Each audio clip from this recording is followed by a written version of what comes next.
बकरी रानी घर के पास चढ़ते चढ़ते एक जगह पर चारों पैर एक तरफ करके बैठ गई। वो बहुत परेशान दिखाई दे रही थी। वो मदद के लिए पुकार रही थी। छन्नू ने जब उसे देखा तो उसने अपनी पत्नी लाजो को आवाज दी। लाजो, बाहर आओ, देखो रानी को क्या हो गया है, बीमार तो नहीं हो गई? अरे ये तो बच्चा जन्मने वाली है, आप बैठिए, मैं सब देख लूंगी। रानी बकरी ने 2 प्यारे प्यारे बच्चों को जन्म दिया तो छन्नू के घर में खुशहाली का वातावरण छा गया। दोनों बच्चों का नाम बिल्लू और टिल्लू रखा गया। छन्नू के कुतिया और उसके 2 बच्चे जिनका नाम शेरा और बघेरा था, बकरी के दोनों बच्चों को देखने के लिए आ गए। बिल्ली उनसे खेलना चाहते थे, इसलिए आगे बढ़ गए। हमारे घर की आबादी बढ़ रही है, अब तक हम लोग कुल 6 हो गए हैं। ये लोग तो फैमिली प्लानिंग को नहीं मानते। अच्छा है, जनसंख्या बढ़ने दो। आप भी ना। इतना कहकर लाजो घर के अंदर चली गई। कुत्ते के पिल्ले और बकरी के बच्चे आपस में खेलने लगे। छन्नू ये देखकर बहुत खुश हो रहा था। वो भी उनके साथ खेल लेता था। उसे सब परिवार के सदस्य ही लगते थे। वो उनकी सुरक्षा का पूरा ध्यान रखता था। रात के समय बकरी रानी और उसके बच्चे एक कमरे के अंदर रहते। कभी कभी कुतिया और उसके बच्चे भी वहीं रहते थे।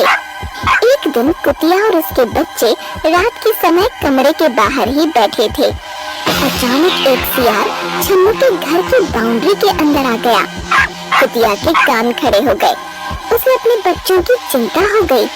उसने झट से शेरा और बघेरा को पीछे सुरक्षित स्थान पर भेज दिया और उनके आगे खुद सतर्क होकर बैठ गई। सियार ने रानी बकरी के कमरे में जाने की कोशिश की। वो बार बार दरवाजे को धकेलना चाहता था। जब दरवाजा नहीं खुला तो वो कुतिया और उसके बच्चों की तरफ मुड़ गया। कुतिया ने पूरी तरह से बच्चों को अपने पीछे सुरक्षा में ढक लिया। सियार आगे बढ़ा तो माँ कुतिया उससे लड़ पड़ी। दोनों में लड़ाई होने लगी।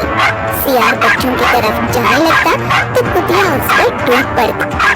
अपने बच्चों को बचाने में उसकी जान पर बनाई। छन्नू तब तक डंडा लेकर बाहर आ गया। सियार वहाँ से भाग गया, लेकिन कुतिया पूरी तरह से घायल हो चुकी थी। आज तक कभी यहाँ सियार नहीं आया था, आज पहली बार ये खतरा सामने आ गया। यदि मुझे इसका अंदाजा होता तो मैं इन्हें भी कमरे के अंदर ही रखता।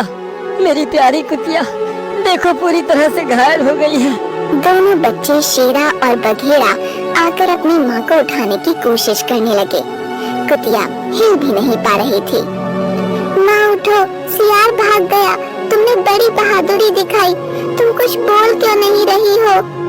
हाँ माँ, कुछ तो बोलो, तुम्हें बहुत चोट लगी है। मैं चाटकर ठीक कर दूंगा।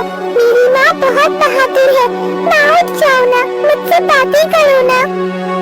कुतिया बेचारी कुछ देर पहले ही भगवान को प्यारी हो गई थी। उसका निर्जीव शरीर भला अब क्या बोलता। छन्नू और लाजो की आंखों में आंसू आ गए। उनके परिवार का एक सदस्य सदा के लिए उनसे दूर हो गया। शेरा और बघेरा अनाथ हो गए। छन्नू और लाजो को उन पर बड़ी दया आ रही थी। ये दोनों दूध पीते बच्चे अभी बहुत छोटे हैं, बिना माँ के हो गए हैं। इन्हें तो ये भी नहीं पता कि अब इनकी माँ इस दुनिया में नहीं रही। रानी बकरी भी वहाँ पहुँच गई थी। उसने सब समझ लिया। वो शेरा और बघेरा के पास आ गई। उसकी ममता का आंचल बहुत बड़ा था। उसने दोनों बच्चों को अपना लिया। शेरा और बघेरा रानी बकरी का दूध इस तरह से पीने लगे जैसे वही उनकी माँ हो। उन दोनों ने भी रानी बकरी को अपनी माँ बना लिया। वो बिल्लू और टिल्लू के साथ भी पूरी तरह से घुल मिल गए। कहते हैं ना होता जिनका कोई उनका खुदा होता है। पिल्लों की माँ बकरी बन गई। शेरा और बघेरा बड़े हो गए। वो दोनों अपनी माँ रानी बकरी और भाई टिल्लू और बिल्लू की सुरक्षा में लगे रहते थे। एक शाम सूरज ढलते ही वही सियार फिर से आ गया। कमरे का दरवाजा खुला था। रानी बकरी और बिल्लू टिल्लू वहीं पर थे। सियार जैसे ही आगे बिल्लू और टिल्लू की ओर बढ़ने जा रहा था कि शेरा और बघेरा ने उस पर हमला बोल दिया।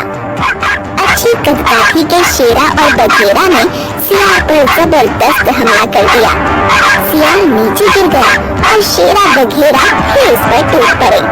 उन दोनों ने सियार को संभलने का मौका ही नहीं दिया और काट काट कर उसे मौत के घाट उतार दिया। इस तरह से उनके द्वारा रानी बकरी, टिल्लू और बिल्ली की सुरक्षा हो गई और उन्होंने अपनी माँ की मौत का बदला भी ले लिया।